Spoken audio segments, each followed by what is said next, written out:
4월 27일 우리 매일 말씀 묵상입니다. 민수기 19장 1절로부터 우리 10절까지 말씀인데요. 오늘 본문 말씀은 정결에 관한 특별법이 기록된 내용입니다. 속죄제로 죄를 속하는 제사가 이미 여러분들 레위기에 기록되어져 있는데 속죄제와 관련된 특별법이 오늘 본문에서도 기록되고 있습니다. 그런데 오늘 본문에 기록된 이 특별법에 대한 내용들은요, 오직 민수기 이 본문에만 있는 것이죠. 하나님께서 특별히 정결에 관한 특별법을 제정해 주셔서 이스라엘 백성들에게 이걸 지키라 라고 알려주십니다. 왜 이 특별법이 필요했을까요? 광야의 여정 속에서 이스라엘 백성들이 하나님 앞에서 불순종하죠. 거역합니다. 범죄하죠.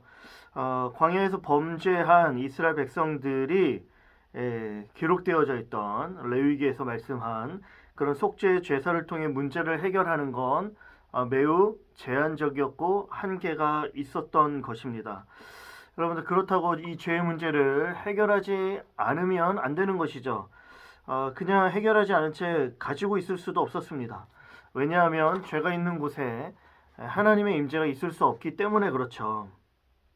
하나님은 죄를 범한 이스라엘 백성과 함께하기 위해 그곳에 하나님의 임재를 허락해 주기 위해 조금은 약식의 정결에 관한 특별법을 이 광야의 여정길 속에서 지킬 수 있도록 그 특별히 제정해 주시는 거예요. 하나님의 은혜죠. 배려입니다. 이로 인해 죄로부터 정결해지고 다시금 하나님과 이스라엘의 관계가 회복되어질 수 있는 거예요. 광야의 길을 걸어가고 있는 이스라엘 백성들을 향한 하나님의 사랑과 배려임을 우리는 알 수 있죠.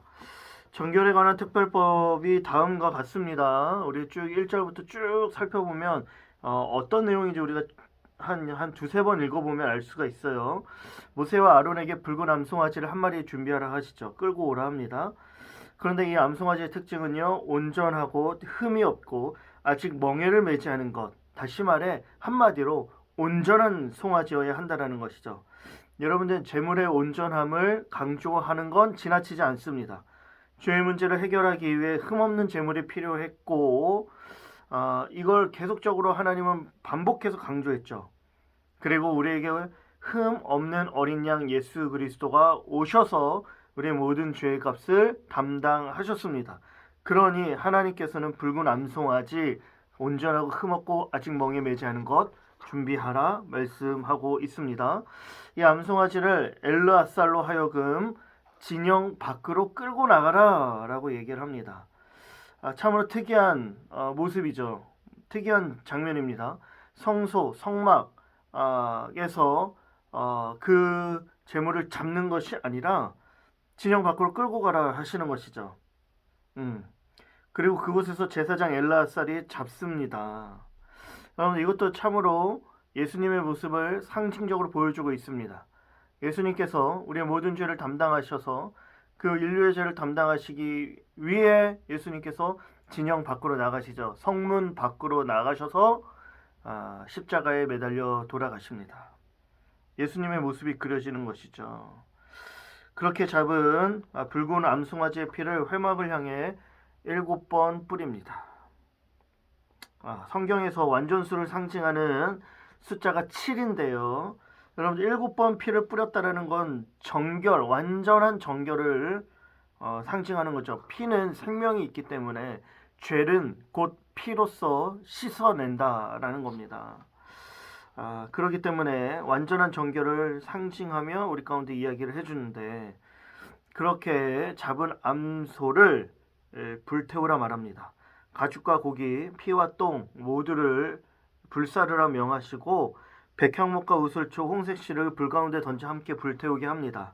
그리고는 암송아지의 그 재를 거두어 진영 밖에 정한 곳에 두게 하시고 이 재를 후에 부정을 씻는 물과 여러분들 섞어서 그 물을 뿌리는 것이 정결하게 되는 과정인 것이죠. 이것이 바로 정결에 관한 특별법이고 그런 붉은 암송아지 재를 만드는 과정입니다. 여러분들 붉은 암송아지 죄는 약식이고 특별법이에요. 그러나 이 법을 제정해 주신 것에 대한 하나님의 마음에는요, 우리를 향한 하나님의 사랑이 담겨져 있죠. 무엇보다 죄를 지은 이스라엘 백성과 멀어지고 싶지 않으셨습니다. 가까이 하고 싶으셨습니다. 이들을 어떻게 해서든 죄를 씻어 주셔서 하나님께로 나아올 수 있는 길을 열어 주신 것이죠. 하나님의 임재를 허락해 주시는 것입니다. 만약 이 특별법이 없다라면 불순종과 거역을 일삼는 이스라엘 백성들이 하나님 앞에 나올 수 없게 되었고 하나님으로부터 멀어질 수밖에 없는 것이죠. 하나님의 보호, 하나님의 사랑과 은혜를 누릴 수 없게 되는 겁니다. 그런데 이 관계 회복을 위해 붉은 암송아지를 잡고 진영 밖으로 끌고 나가고 피를 회막에 뿌리며 죄로 만듭니다. 정결을 위한 물에 섞어 죄를 씻게 해주셨다라는 것이죠. 예수님께서 이것이 비록 약식이지만 이 약식의 특별법을 통해 우리가 기억해야 할 분이 계십니다. 예수 그리스도시죠. 예수님을 기억해야 합니다. 진영 밖으로 끌려가셨고 모든 피를 흘려주셨어요. 그리고 그 마음에 우리가 예수 그리스도의 보혈 피의 뿌림을 받아 정결하게 되어야 된다 말씀하고 있는 것이죠. 우리는 우리를 회복시키기 위해 오신 예수 그리스도를 기억해야 하고 그 예수님을 제물 삼으신 우리의 죄를 씻고 하나님과의 관계를 회복시켜 주시기 위해 예수님을 제물 삼으신 하나님의 놀라운 사랑을 기억해야 한다라는 겁니다.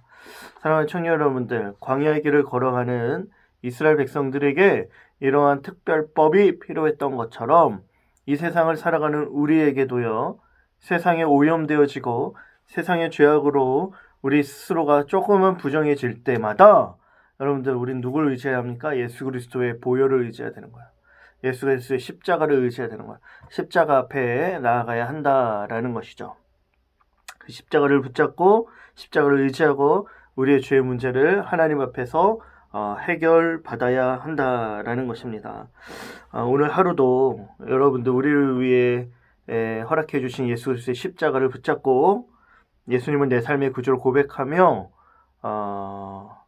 우리의 죄의 문제를 해결받고 주님과 함께 동행하는, 그럴 때 부어주신 하나님의 사랑, 하나님의 임재, 관계 회복, 풍성한 하나님의 놀라운 은혜를 누리며 살아가기를 주의 이름으로 축복합니다.